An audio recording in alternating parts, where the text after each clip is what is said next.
Welcome back, everyone. It's Adrian from the Pageant Project. My special guest today, having to think about time zones, is a bit closer to home than usual. It's Angela. How do I pronounce your surname? I forgot to ask. No, you're all right. It's frozen. Okay, Angela Rowson, who is Miss Earth New Zealand 2024. Angela, welcome to the show. How are you? I'm good, thank you. Enjoying the morning that I've got off work today. So yeah, it's nice.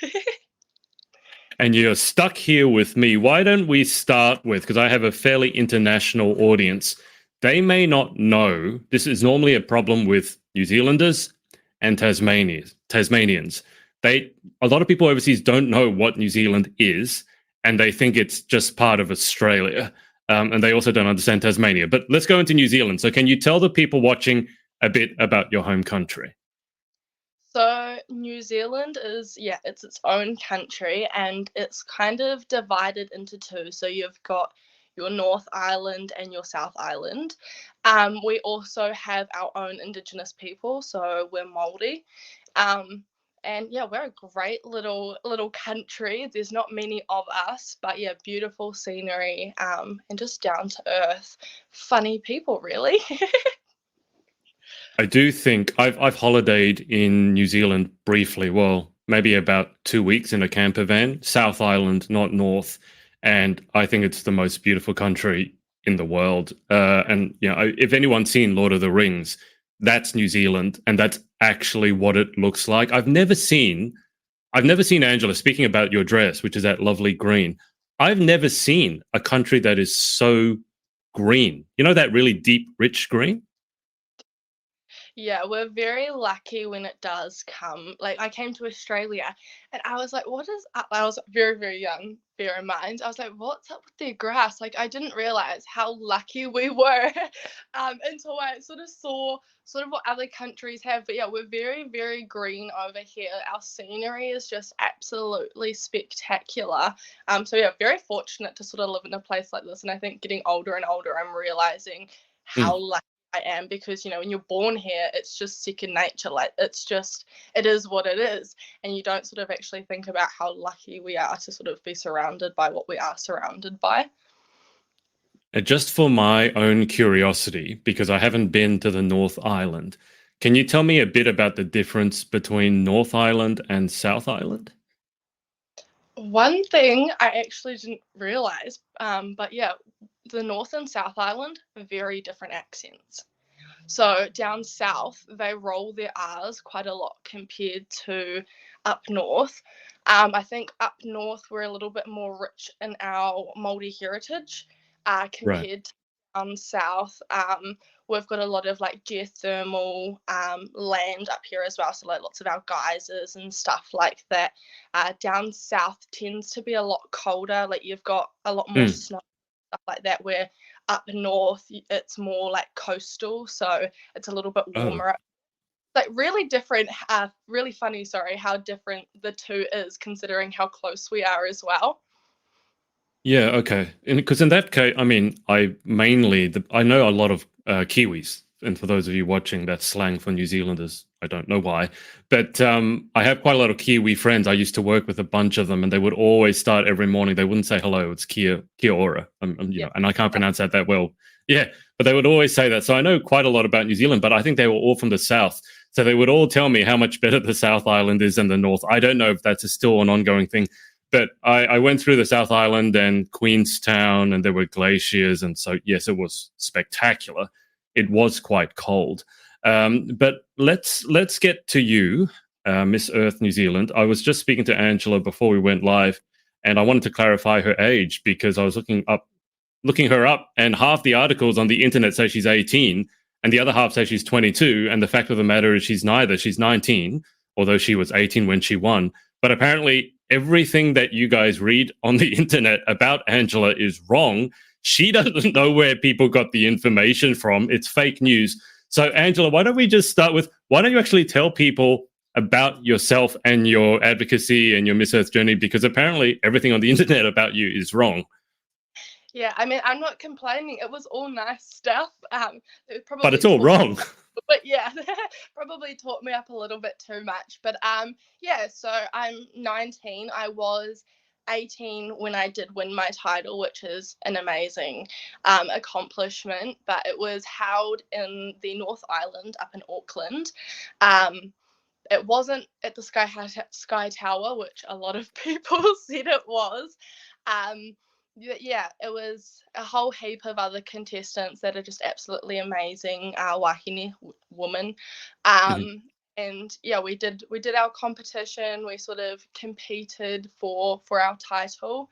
Um, and yeah, all of that went really well. It was absolutely a beautiful night. I think yeah, after that night, sort of when the articles articles began about where I lived and what I did for my job and everything like that. But I'm based in Rotorua, which is like Central Bay of Plenty. So Yeah. yeah, about 3 hours away from Auckland. Um, and yeah, a bit about like my environmental advocacies. There's two. My first one would be our pollution. I think it's really an important issue as, it's the air that we breathe that's getting polluted. Mm. It's our ways, it's our natural habitats, it's our soil. And, when you think about it on a bit of a deeper level, when your soil's getting polluted, that's your plants, Mm. plants that's affecting us, it's affecting our animals, your habitats that's affecting our animals and ourself as well. So I think pollution is such a huge effect that it has on the world. And my second advocacy would be our waterways. I absolutely love the water. A little bit about Rotorua is we're surrounded by, I think it's about 7 lakes, and that's yeah just around my town. So I spend all my time in the summer there, even the winter.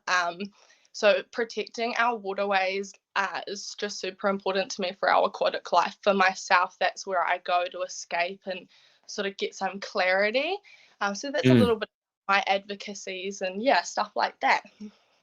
Yeah, no, you got my attention when you said 7 lakes. That's not something that I've heard of. Let me dig into this, because the one thing that I remember most about my trip to New Zealand was we went to a salmon farm, but they were farming king salmon, which is something apparently that's native. I don't know if it's native to New Zealand, but it is. It just tastes so much better than the ordinary salmon.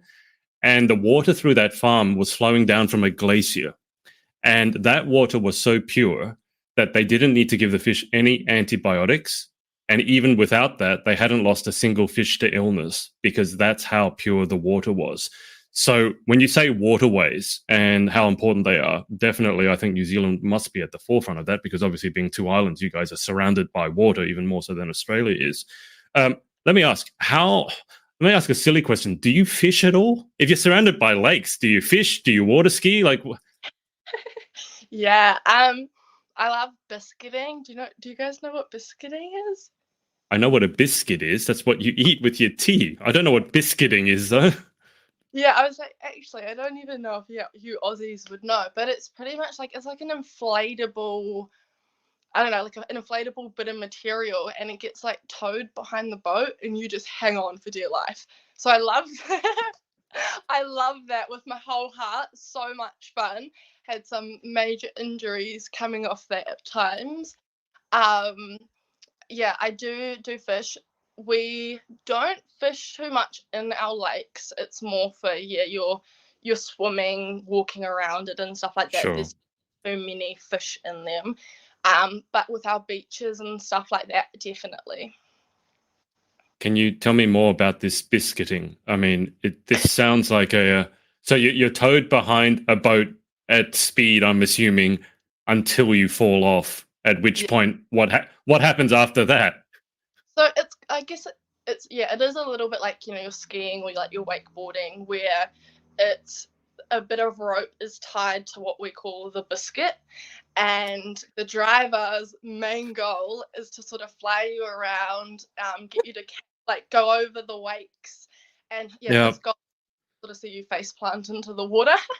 um, but yeah, once you sort of fall off, you usually like have signals like faster, slower, like yeah, that's all right.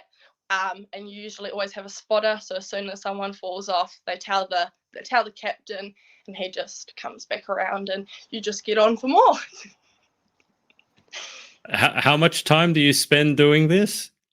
Um, Not necessarily just biscuiting, but the lake in general. I'm pretty much there every single day after I've finished my mahi. Yeah, it's my favorite place in the whole wide world. Yeah, I don't have much experience with lakes. I do love the sound of the water though. I find the water to be really, really calming, really centering in a way that nothing else is. I just love being in the environment. I mean, what do you? Because you mentioned that the pageant press, for what it's worth, also got your occupation or your job wrong. So, what are you doing to keep yourself busy when you're not being thrown off the biscuit into the water? So what I do for my mahi, so my job, is I am an assistant manager in retail. That has changed. The ones that said I was sales and production, that's correct. But as I'm Okay. sure you here in Australia as well, people being made redundant due to the lack of business that we are having in our economy at the moment is really strong. So I did unfortunately get made redundant from that job, which was devastating. But I now get to work with animals every single day at my new job, and I get to work with an amazing team, and just sort of bring that amazing customer service into our store. So I still love my job now. I get to play with literally baby puppies every single day. Do they have to pay you to do? I mean, yeah, are you getting paid to play with puppies? This sounds like every girl's dream job. It is. Yeah, what we do for like our job is like we have like places where people can come and do like a DIY dog wash with their dogs, and we just sell Oh, animal-based products. So people always bring their animals in. I was helping a lady yesterday, and she just had a little baby bulldog who was like 8 weeks old, and she's like, "Oh, do you mind just holding my dog while I go shopping?" And I'm like, "Of course." So I was just cuddling this little baby puppy for about an hour. does anyone bring in their cat for a wash? No, we have had sheeps and goats come in for a wash. Um, Really? there used to be a lady who used to bring her ragdoll cat in for a wash because it was like a cat. Um, we've had people bring like bearded dragons in.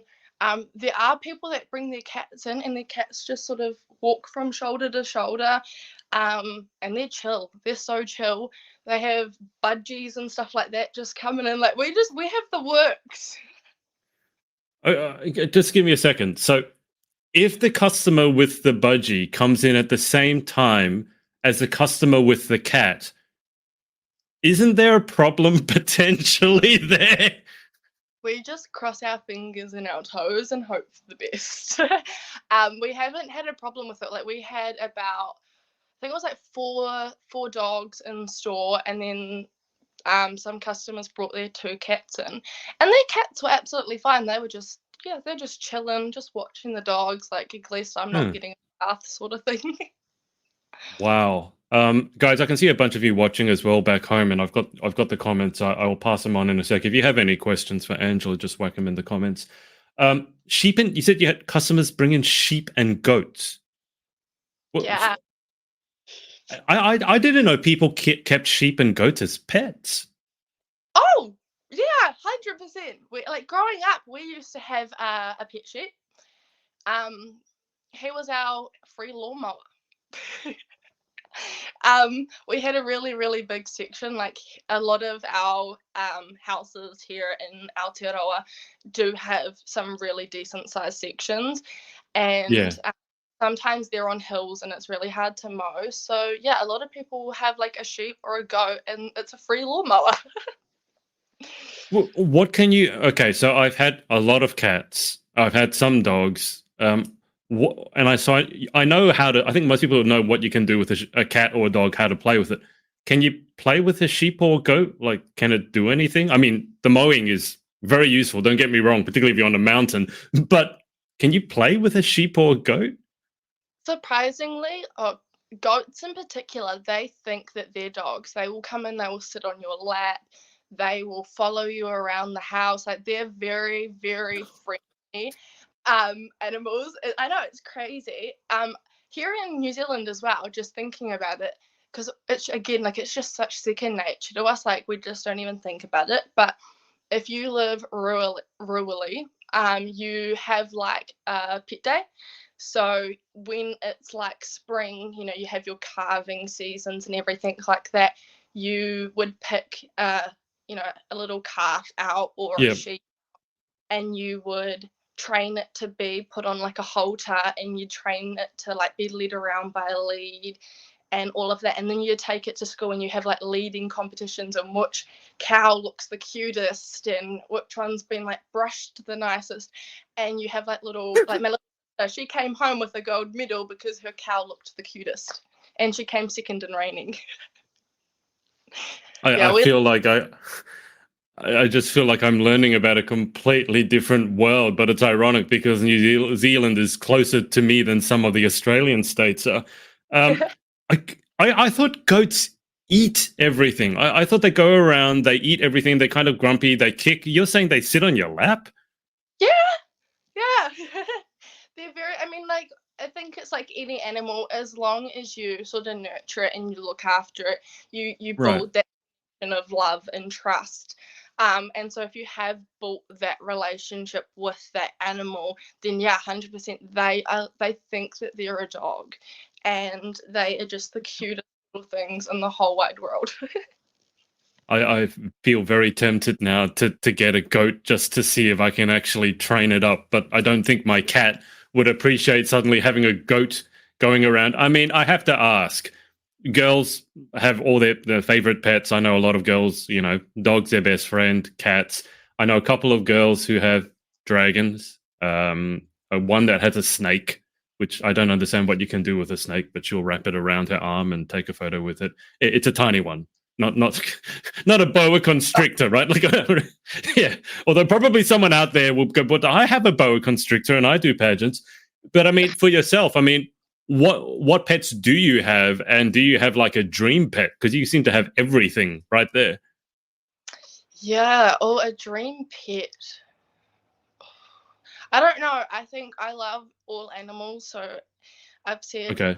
to my friends and my family, eventually I would like to just get a huge lifestyle block and just adopt all of these, like, you know, the older animals that people don't really want. So that would be a dream of mine. But at the moment, I currently have two dogs and a cat. Yeah. Okay. What species are we talking? Is that no? What breed? Not what species. What breed are we talking with the cats and dog? With the cat and dogs. So my cat, she's just we um, caught her mother, who was a wildcat, and we have desexed her. So Hmm. uh, she's not contributing to the wildcat population because we do have a really bad problem with that here in Aotearoa. Okay. Um, so yeah, she's one of the kittens because when we caught the mum, she was pregnant. So we've kept her. Okay. Um, she's about 3. She's a little darling, but she's very talkative. She'll tell you her whole life story if you let her. And then I have a Labrador who's 2, and her name's Dixie, and she is the love of my life. Whenever I go to the lake, she's with me. If I like try swim away, I could be like 100 meters offshore, and she's like, "I'm on my way, mum. Like I'm coming with you." And then we've got a 15-year-old West Highland Terrier, so just a little man, and he's still kicking. He's Wow. amazing, yeah. That's a really, I mean, okay, they're only cats and dogs, but that's a huge, you got the whole spectrum there. I mean, the 2-year-old Labrador would be huge, I'm imagining, because Labradors are not small animals. And then you have this tiny, tiny little cat who's talkative, and then an old, dignified terrier. So you got quite the collection there.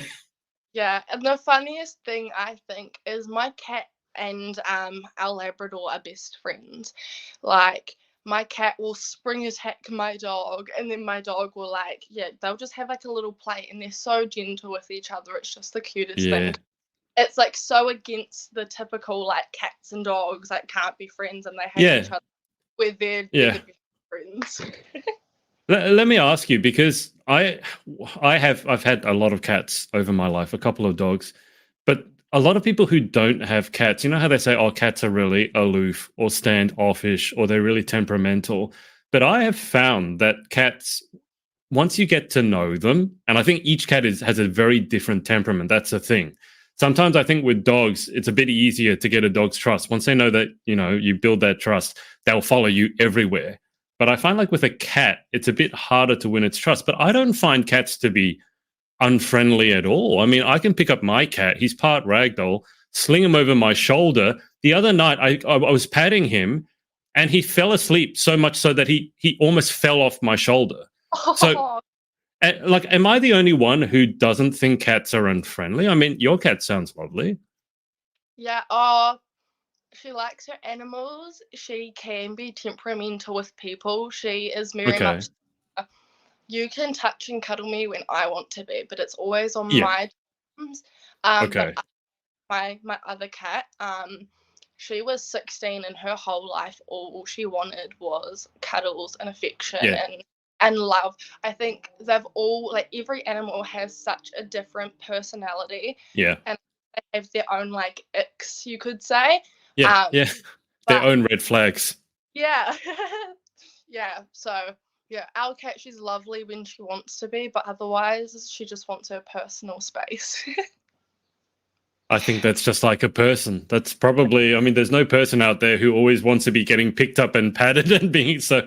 I think they're more like people in some ways than dogs. Angela, let me go to the comments first. So you've got Ralph, who's actually over in the United States. He has said good evening. So that's why he said good evening, because he's in America. And he's saying that you're doing an amazing job as Miss Earth New Zealand. Now, forgive me, guys, if I mispronounce names. Alicia has said she is beautiful.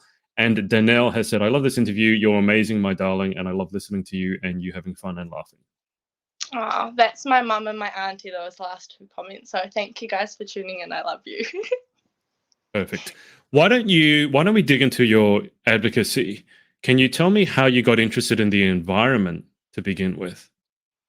I think for me, growing up in New Zealand, we're like we've sort of talked about, we have such an amazing environment that we can just do so many things in, Hmm. from our lakes to our beaches, and to all of our beautiful mountains and everything like that. So a lot of what I did in my childhood was around the environment with our water sports, with fishing, and gathering, with hunting and stuff like that. So that sort of brought a little bit of my love and appreciation towards nature and the environment. I think as well, like getting social media and sort of seeing the effects that some of the environmental issues we have causes, that sort of makes me a little bit more aware of what we need to be doing so we don't get to some Hmm. of the states that some other countries are in. Um, and yeah, just being out in nature brings a strong sense of love to it, and I would be devastated if I couldn't do a lot of the things that I love to do. So I think it's really important to protect what we do have and preserve it. Yeah, it sounds like you pretty much grew up surrounded by nature, which I don't know if you've noticed, but I mean, obviously with Miss Earth coming up and there's, I don't know how many countries, 70, 80, some mind-boggling number. And you're right, a lot of those countries, they don't have the privilege, or they don't have the privilege, and I include Australia in this, of just kind of growing up and you're surrounded by nature. I'm not fortunate enough to be near the water like you, but I'm surrounded here by bushland. So you've got gum trees, kookaburras, cockatoos. I have birds that are wild, but are so tame, like wild king parrots that will land on my arm to feed them. And it's just, that's not something I think that a lot of other countries can understand. So can I just ask you, in terms of New Zealand, what are some of the environmental issues that are particularly affecting your country, if any? Yeah, I think something that is really affecting our country is our pollution, especially in our illegal dumping. Okay. I think everyone's um, economy isn't all in the best situation it can be at the moment, and it can be really expensive to take, um, all of your recycling and your rubbish to the correct places, so people Right. are just dumping them in our waterways or in our natural habitat. So that's really, really horrible to see, because of the impacts that it does have. Being in the Pacific Ocean as well, we've got the threat of deep sea mining as well coming up, which, if it does go ahead with, is just going to have catastrophic effects on our marine life. So, yeah, sort of really pushing for that to actually be thought about. I think it's really important as well for our government and our people to not always have money at the forefront of our decision making, and actually think of the consequences that it's going to have, not only on us but also the species that don't have a voice to tell you that this isn't right, and it's going to cause bigger problems. So I think those would definitely be two of our biggest issues at the moment. I didn't know dumping was a problem in New Zealand. Has that become more of a problem since COVID? I think it has, and I think also, you don't, as a tourist, you don't really notice it. Like, it's more when you sort of go to, I guess, like local scenery areas where you've got like a mountain and stuff like that, just like dumping it over the Right. edge. So it's not always something that you do notice, because when you look at our country, it does look so clean and green and beautiful. But I guess, just like every country, we do have our problems that we do need to work on and we do need to address. Yeah, you said part of it was caused because of financial concerns, and I understand. I mean, a lot of the world is not doing so well financially. You said, by the sound of it, New Zealand, Australia certainly has its issues. America, God forbid, certainly has massive issues. And I think a lot of the environmental concerns, take fast fashion, for example, which is really a big problem environmentally. I think a lot of it is caused by, okay, famous people spruiking, companies that, let's say, are not so good for the planet. But also, fast fashion it's like the equivalent of junk food. You might know it's better to go have an organic salad, but that costs you $20. Well, in Australia, it probably costs $25. But you could have McDonald's or a greasy pie for $5. And so a lot of people are just struggling to make ends meet financially. And so they sometimes do things that aren't the best for the environment or themselves, but they feel like they don't have much of a choice. So how do you think we balance? I know this is a question that's probably unfair, but politicians can't figure this out. But how would you say you balance like that need to, well, I need to eat or I need to wear clothes, between going, but hang on, this one actually is really bad for the environment or bad for you? How do we sort of balance the cost versus the environment? I think, yeah, it is all about finding the balance. I mean, when you think about fast fashion and, buying off places like Shein and Temu and all Mm, of stuff, where you can go and buy off, a New Zealand or an Australian designer, which uses a little bit more natural resources and the recycling and everything like that. Like, yes, it is tenfold cheaper going and buying it off that, but your quality is a lot less. How long that is going to last is also a lot less. So it's also taking into account, okay, maybe it is cheaper getting that, but I'm not going to have to buy as many items because these pair of jeans are going to last me for 5-6 years rather than yeah. a year. When it comes to food as well, like, sometimes it is cheaper to be getting those things that aren't so great for the environment, but a lot of the time it also means that it's not as healthy for yourself. So for Mm. me, it's always prioritizing what's best for me as well. And I think, yeah, it's hard to find the balance between the two, but I think sometimes taking a step back and sort of looking at the bigger picture can help. I think also with health, it's an investment in yourself, because you can eat badly for an amount of time, which I think is testament to how amazing our bodies are. But eventually, your body's going to have enough, and then you might have wished that you took the healthier route when you end up with some sort of debilitating disease at the age of 30 or something like that. I don't know if it was on your social media or someone else's, Angela, but I did see Sheen, and I only know the brand Sheen because of pageantry. Because particularly in the UK, a lot of girls would do Sheen fast fashion hauls, so I know the brand. And one of you guys, one of you Miss Earth contestants, recently put up a story that Sheen had basically just won like the worst company for the environment award or something like that. So I don't know. Did you see that? Was that your story, or did I see it on someone else's? I've seen some very, very similar things. It wasn't on my story, but Right. there's so many videos on YouTube on how these factories operate, and it's very clear to see that the environment and the effects that they can have is definitely at the back of their mind. I mean, you search up textile waste and you see the mountains of clothes that, um, you know, get dumped in the end. Yeah. Absolutely devastating to see, because a lot of the time it's actually not affecting the people that are buying it, it's affecting those countries that are having to make them, and a lot of the time it ends up being those poorer countries, and I don't really think that that's necessarily fair to them. No, no, it's not fair at all. Also, they end up quite often in trouble because of the workers. They don't have the welfare of their workers in mind. Forgetting the environment for a sec, it's also the workers. And very often, I hear stories about how workers have died because the factory wasn't, didn't meet basic health and safety standards. So I think that's another thing to bear in mind. That sometimes the cheap clothes and food, they're cheap for a reason, aren't they? And that has an effect somewhere else. But let me just switch tacks for a second. How did you get involved in pageantry? Because in Australia, pageantry is not big. I got to think in New Zealand, I could be wrong on this. I spoke to someone in the Netherlands recently, and their pageantry is going gangbusters. They have like 400 contestants sign up per state. They had 12 provinces, and in each one, they have several hundred girls entering.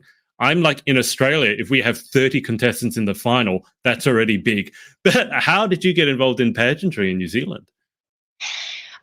So we have a lot of so first off, pageantry here, it's very little as well. Okay. Yeah, it's not very big. I think it's also, when people think about pageantry, they just think about the glitz and the glam. They don't actually think about, that the beauty for a cause, Mm, and what a lot of it actually stands for, and what a lot of girls are actually advocating for, whether it be the environment or human rights or whatever it is. But yeah, for me, I got into pageantry for a pageant called Miss Rotorua. So that was, yeah, one based in my hometown. That was quite a big pageant because we've got a Miss Teen, Miss, and Mrs category. So okay. any absolutely anyone, and I think it's such an amazing pageant in terms of it's so empowering for a lot of women, because you don't have to look a certain way or talk or walk a certain way. You do it for you, and you do it to grow and to feel beautiful within yourself. So that's how I started, and then from there I went on to Miss Earth. And it really resonated with me again, because it's got the environmental cause. It's not just getting dressed up and Mm, looking pretty and walking on stage. It had that element that resonated with me and my beliefs. So that's why I went on to do Miss Earth New Zealand. Now, that pageant was a little bit smaller. There was about 9 contestants in the finals. okay. Yep. Yeah. All beautiful, lovely ladies who did really have a passion for the environment. It wasn't some facade they were putting forward, so that was awesome to see. And some of them are still doing all of their environmental advocacies out of the pageant, which is, yeah, also just, yeah, quite heartwarming to sort of Mm. see. So yeah, from here now, obviously, I go over to the Philippines in a few weeks, which is super exciting, but also super duper nerve wracking. I mean, yeah, I was going to ask that. I mean, New Zealand, if you had 9 finalists, I think that's comparable to what we had over here in Australia. So you're not doing too badly there.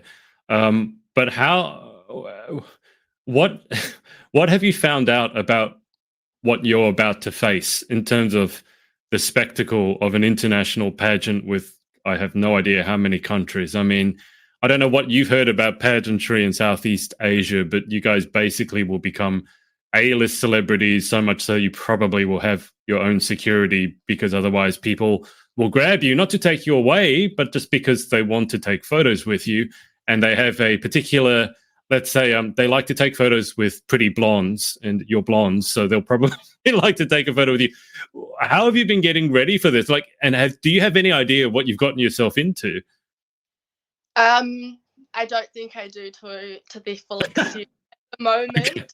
I have been prepared about stepping off the plane, Mm. and there being a lot of people there. Whether I think it's to the full extent, I'm not too sure yet.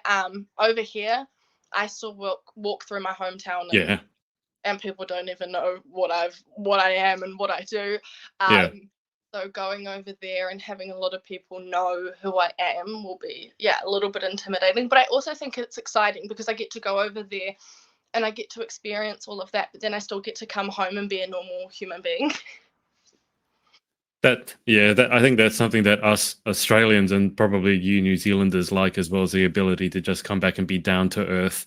I don't think we're particularly high maintenance people, and I don't know how often you've traveled, overseas. You said you've been to Australia, but I always like sort of coming back home and everyone's just kind of relaxed. It's not. I don't know how much time you're going to have to relax when you're over there. I'm pretty sure that you're going to have a packed schedule. Um, how's the prep going? How's the national costume, the dresses, the wardrobe? How many suitcases are you going to have to take over? All that stuff. Um, Sorry. So suitcases, I'm trying to squeeze it into two. I know that sounds a little bit ridiculous. Good To luck. try it into just two, but I've thought about getting those like vacuum seal bags, but obviously I'm not going to have a vacuum, so like the air pump, so it's like condensed and airtight. So I'm hoping that that's going to help me a little bit. As for my national costume, that's almost finished, and I am unbelievably excited for that. I think the national costume sort of side of it is exciting because you sort of get to see everybody's cultures and all Hmm. of them come together. Lots and lots of runway training, hair and makeup as well. Over here in New Zealand, we don't really get dressed up all too much, so having to learn how to do a complete full glam of makeup, something that's very, very different to me. And I think something else that's really important for me personally going over and prepping for the Philippines is learning a bit about their culture. I Hmm. think it's important for so many of us to realize that we are a guest in their country, and to learn their do's and don'ts, I guess you could say, to be as culturally sensitive as you can. Super important. So yeah, definitely doing my research to make sure that I don't sort of step on anybody's toes, and I'm Yeah. being light as I can be. I think that's definitely something that's important. So when you go biscuiting, you don't wear a full face of glam and high heels, just to clarify. No, I mean, I wish, but I don't think that will last very long after a few face plants. It could be quite a sight. You might end up looking like the Joker with all the makeup running down your face. It's the world of like high heels and gowns and full faces of makeup that take 5 hours to do. Is that relatively new to you? I mean, I've always loved. There's definitely two sides to me. There's the side that loves the fashion and the hair and makeup and the public appearances and all of that sort of stuff. But then there's also the part of me that loves my gumboots, loves my pajamas, loves having a messy hair day, and just chilling and not really worrying about it. So there's definitely two sides to me. I wouldn't say that the getting dressed and glammed up's new to me. It's just I'm tending to be more in that world than the other at the moment. Yeah, understandably. What are you most looking forward to when you get over there? I mean, there's going to be a bunch of women there representing their countries, all with their own advocacies. What are you most excited about? I think I'm most excited about learning about their advocacies.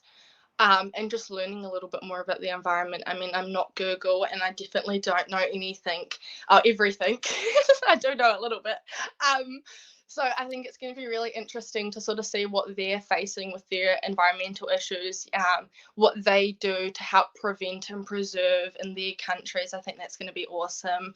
Um, Also, just making some new friends, making some memories, and also sharing my culture. My culture is Mm. something extremely proud of, and being able to not only represent my family, my friends, and myself, but my ancestors, my tipuna. That's something that's very, very important and precious to me. I've interviewed, I don't think it was your direct predecessor, but Eva, who I think was Miss Earth New Zealand back in 2021. It was the peak of COVID times, put it that way, when you guys were in severe lockdown, couldn't leave your house. And I got her just to speak a bit about the New Zealand culture, which you just mentioned, and the Maori people, because like, I've interviewed girls from around the world, and New Zealand still to this day, 300 plus interviews later, it stands out to me because you guys, it's not even that you're so proud of your culture, which you are, but it's so integrated into your daily life. Like, as I said, when my Kiwi friends would turn up to work here in Australia, they would say kia ora. And they didn't do it to try and force it down our throats. It had, do you know what I mean? It's like someone, it's just become so integrated into who you are, and you frequently will use, I'm assuming they're Maori words, correct me if I'm wrong, and then you'll explain what that means. I don't know any other country that does that. So can you just explain to, let's say, people watching who are not so familiar with Kiwi culture, how important is that to you guys as a country? Yeah, it's something that's really important to us. I mean, it's easy, when you have a range of different cultures for the true culture to get lost. Mm, It is something that, I mean, not getting political or anything, but it is something that we have struggled with, is, to keep our language, to keep our traditions, and to keep our mana, as Māori. So it's something that we do. We integrate it into our day-to-day lives, and we've got a saying which is ake, ake, ake, a forever language. And I think that when you integrate it into your everyday life and it is just a part of who you are and mm, how it's harder for it to be lost. It's harder for it to be forgotten because it is getting spoken. And it isn't, like you said, it's not to force it, but it is, yeah. a spoken language is a living language, and we love our culture, and we would hate to see it sort of fade off. So yeah, I think for me as well, representing my culture, especially going overseas, is super duper important. We just actually celebrated our Māori language week, Te Wiki o Te Reo Māori. So yeah, we have things Oh, like that, wow. which a whole week about embracing our culture. I mean, you don't have to be fluent in the tongue, but Yeah. to be able to, say kia ora or ka kite to people, it's something that's so little yet means so much to so many of us. Okay, so we've already learnt about the word biscuit in New Zealand, or biscuiting. So do you want to just run through a few basic Maori words for the people watching? Because I'm sure that when you head over there, a lot of the girls will want to learn. I mean, one of the things that I've been talking to people about already is learning different languages. My pronunciation is dubious. My Dutch is not very good, apparently. But I'm sure they're going to ask you for a few words in Maori. So teach us a few words and what they mean. Yeah, we'll stay a little bit true to the cause. So we as Māori, a lot of the time refer to ourselves as kaitiaki. So that means to be a guardian of our land or our whenua. So whenua meaning land and kaitiaki meaning guardian. Right. Um, yeah. So I think it's probably a lot easier doing it about the environment, because that's sort of what we'd be talking about more. You've got our maunga, which is our mountain. Um, you've got your normal kia ora, which is your hello, and the ka kite, which is goodbye. There's a lot of words that can mean so many different things, I suppose, in so many different languages. one of the ones you will typically hear me use quite a lot on my platforms would be papatūānuku. And in our culture, we don't have necessarily like a god, but we have gods, and papatūānuku is the Earth Mother. Mm. And you've got different gods for the sea, the wind. You've got the god of war. You've got the god of your forests and your birds. So you'll hear me sometimes refer to those different gods because, yeah, to us in our culture, when you, I guess, in a way, are talking about the land, it is easier to connect with something you would refer to as, yeah, like a god or a living thing, I suppose. That sounds like the language is and the culture is very interwoven with the land that you guys, not just the land, but the water. It sounds like they're very interwoven. Yeah, I something that I think so many people do and don't understand is our culture is so environmentally friendly without even understanding. We've got our traditional cooking methods of the hangi, which is using the ground to cook our food. Oh, wow. Our kite, which is our bags, and that was woven harakeke or flax. And that's what we used to use as bags back in the day rather than handbags and all of Mm. that stuff. So we as a culture definitely use a lot of our natural resources, and we're definitely mindful of our natural resources and how we sort of go about our day-to-day routines. A lot of it does revolve around nature, and we definitely have a sense of love and belonging to it. We are connected, and we are one with nature, I suppose. Yeah. Yeah, it certainly sounds like it. Have you given any thought to you go over to Miss Earth and someone wants to know a bit about New Zealand? I feel like with Australia, for better or worse, a lot of people know about Australia maybe from movies and stuff like that. It's not accurate. A lot of people, especially in the UK, seem to think it's Bondi Rescue, which not every Australian speaks like there's a shark in the water, and I'm like, yeah, I don't sound like that, and I never would say that. I've never said g'day either. I don't know why every Australian Queen's like, well, teach us Australian. They go, oh, say g'day, mate. And like, I'm Australian. I've never said that. I say hello. But how would you introduce New Zealand? Like, someone wants to know, tell me a bit more about New Zealand, like one of the girls from the other countries. What would you say? I don't know. I think I would kind of just talk about our people, our land, our culture, what sort of people we are. I think we're really chill people. I think we're really opening to our homes and everything like that. I think we're quite down to earth, I suppose you could say. So yeah, I don't know. I think it would be if you asked me a little bit more of a specific question, like if someone was to, I could sort of answer it. Yeah. But it's so hard to talk about like, oh, what's your home like? Because I'm like, well, I don't know the difference between our homes because it's just home to me. Yeah. I think you probably need to take some photos of some of the landscapes in New Yeah. Zealand, because I think a photo, they say is worth 1,000 words. If you just take a photo of that green, like those green hills or the lakes, and just say, that's where I live, and then everyone would just go, oh, but like, that's nicer than where I live.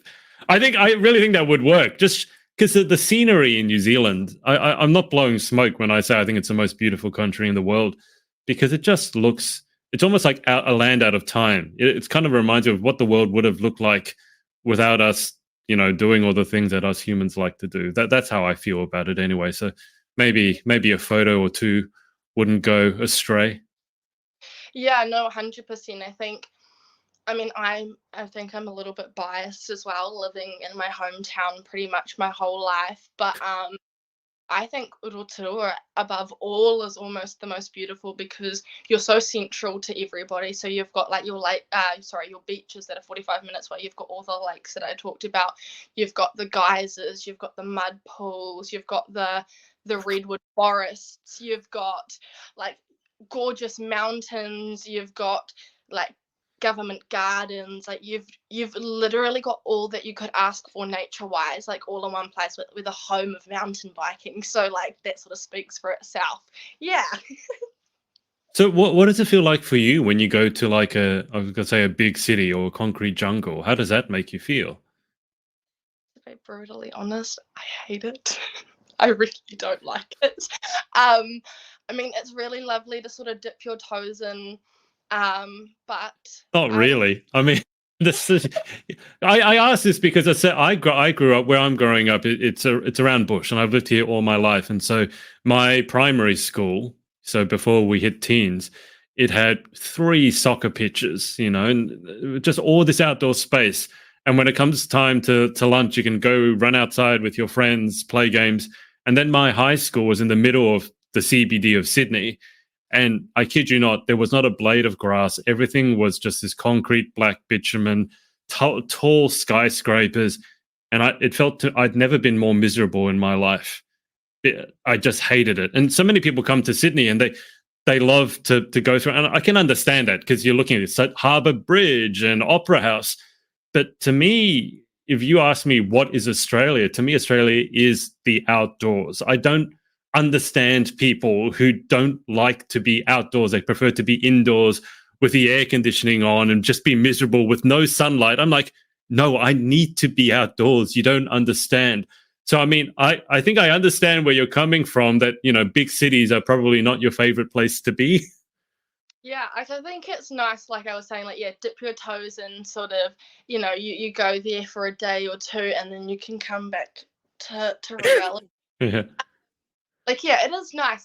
But it's two completely different worlds. It's so much more Yeah. fast paced. It's so much more seeing people that you will never ever see again in your life. Where like I go into town and it's a lot slower, and I'm like, oh, I know that person from somewhere, and you realize that the cousins, milkman's, neighbors, whatever. Like you just you tend to know the people in your community, where your bigger places, it's just full of a whole bunch of strangers and big buildings and. Yeah.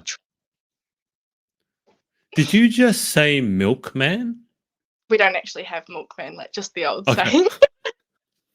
I was just going to clarify, because I'd be amazed if you guys still had milk people, because we haven't had those in like 20, 30 years. I'm like, wow, you guys are properly old school. Because I remember back in the day when we did have those, and they delivered the bottles of milk with a foil. I don't know if you ever, so you're probably too young, but they would bring the bottles of milk and they'd have the foil over the top. And the problem was the magpies, because we had lots of birds around here, as I already said, they always knew what was in there. So very often you'd have your fresh milk on top of your fence, and the magpies would boom, beak straight through the foil top and start drinking your milk. That's a picture that I just wanted to see if you guys still had milkmen, because if you did, it's like, wow. No, we have evolved a little bit since then. It would be kind of cool. But anyway. All right. Well, Angela, just before we move towards the close, is there anyone that you want to give a shout out to? Oh, my mum, I love you. Thank you for all the help that you give me, and the rest of my family as well. I'd like to say a big thank you to my national director and Alia, Natfon and Alia.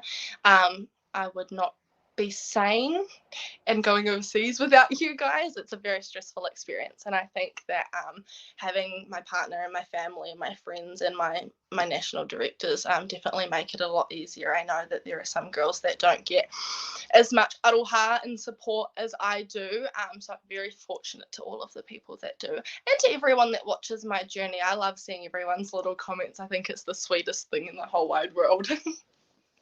When are you heading overseas? Oh, I think I've got to be in the Philippines on the 19th of October. Not long then. That's No. 2 weeks, 3 weeks, she says, as she frowns and starts to panic. But it sounds like you got everything under control. And I think at the end of the day, us Aussies and you Kiwis, we're not too, as I said, not too high maintenance. So, she'll be right, as we like to say. Yeah. 100%. I was surprised you guys use that over there. I'm surprised you guys use that over there. I thought that was ours. That's one of the ones that... Now I really want to look up. Is that an Aussie? Because what us Aussies love to do is anytime anyone's famous, we love to claim them as our own. So, we just like to steal all the New Zealand stuff and say, yep, that's Australian. And you guys are like, no, hang on. He's one of ours, or that's one of ours. I think we always have our, like, Australia and New Zealand, we have our debacles. Like, I still think Pavlova's a New Zealand thing. That's the one I was going to ask. Yeah. That's the famous one. Yeah, and, like, there's just, like, so many, like, like, lingos, I guess you'd call them, and I'm like, I swear that came from us first, but I guess we'll never know. We're like brother and sister countries, I suppose. It is, yeah. It's like siblings, you squabble, but at the end of the day, you do love each other, but you just love a good argument every now and then. But yeah, Pavlova. I'm going to go with, I think it's Kiwi, but I mean, I'll say it's Australian, but I do think it's Kiwi.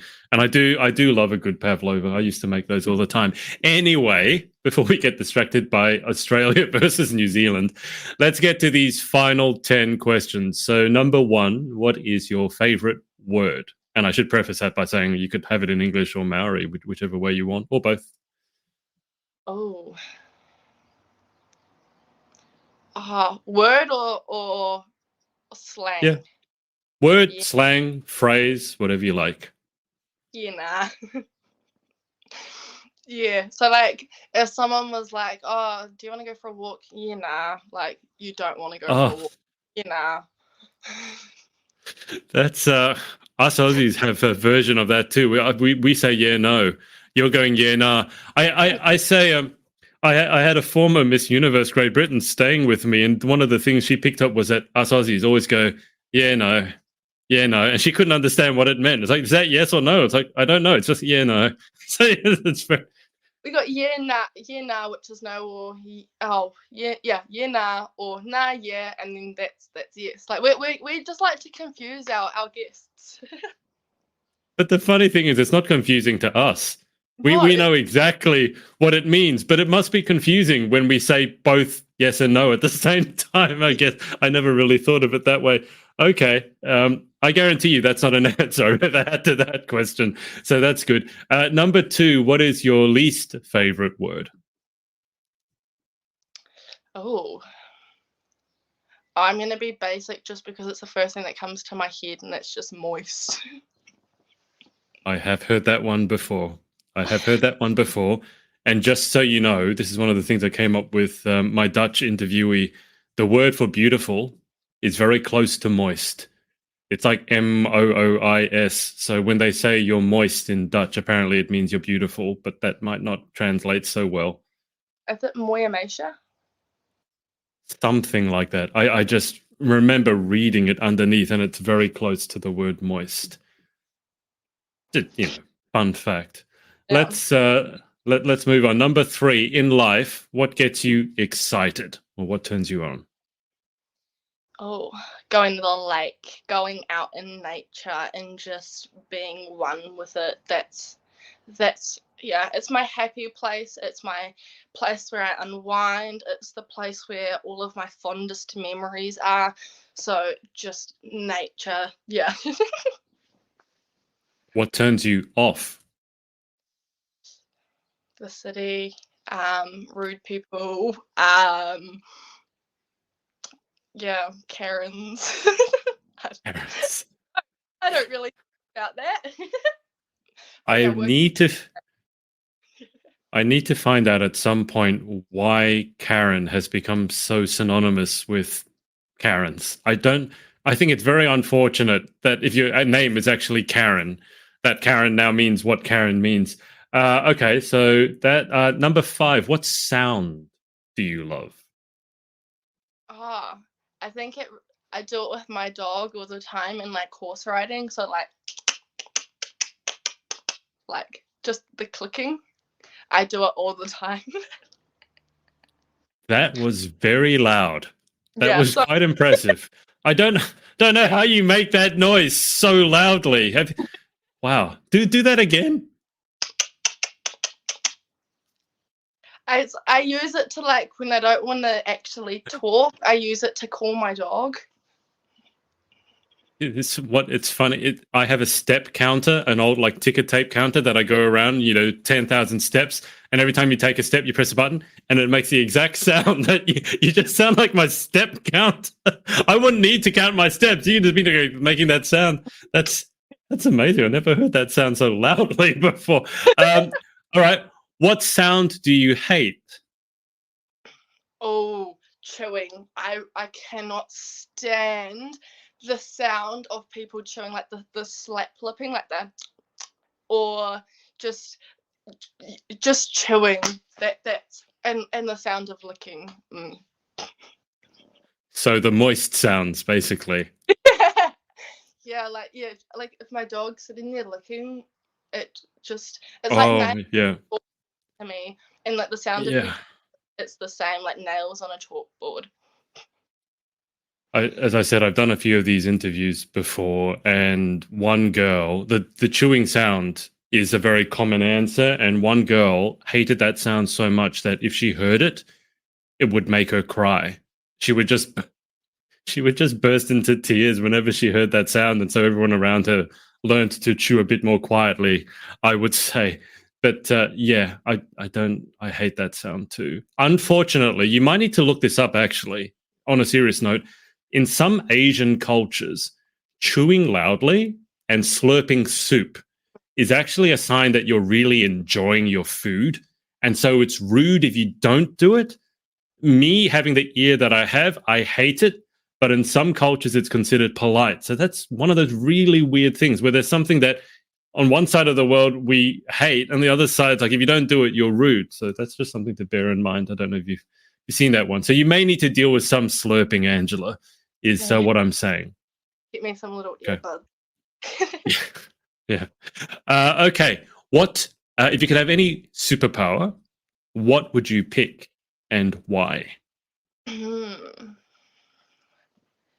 Oh, if I could have any superpower, I think it would be the ability to make people happy, because I think not only will obviously people be happy, but I think a lot of the negativity in the world would go away if people were a lot happier within themselves and with the world. And I think that just people being happy would solve a lot of the issues we have today, and it would have people having a lot more respect for others, themselves, and our environment. Yep. What job would you like to attempt? Oh, I'd love to have my own business. And I love animals so much. I would love if it was around animals. But that will take some time and some money and some brain power. You'll get there. You'll get Yeah. there. What about what job would you definitely not like to attempt? Oh, anything to do with like sewage or anything like that, like dealing with like people's bodily stuff. No thanks. I'll pass on that. Final question. If heaven exists, what would you like to hear God say when you arrive at the pearly gates? Here's all of your family members and pets that have passed on, and it's unlimited food, unlimited lakes and fun and nature, and here you guys go, let's have a blast, and it's just full of all the people and the things that I love. It sounds like it would just be your home. Yeah, but with everyone that's With everyone. Yeah. Okay. You're probably living in a pretty good place if your idea of heaven is just home, but with all the people that I love. I think you're doing something right in that case. Yeah. Well, Angela, it was great getting to chat to you.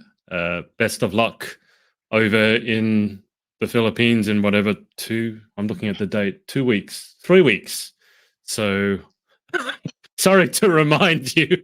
And it probably will be a big city, I'm imagining anyway.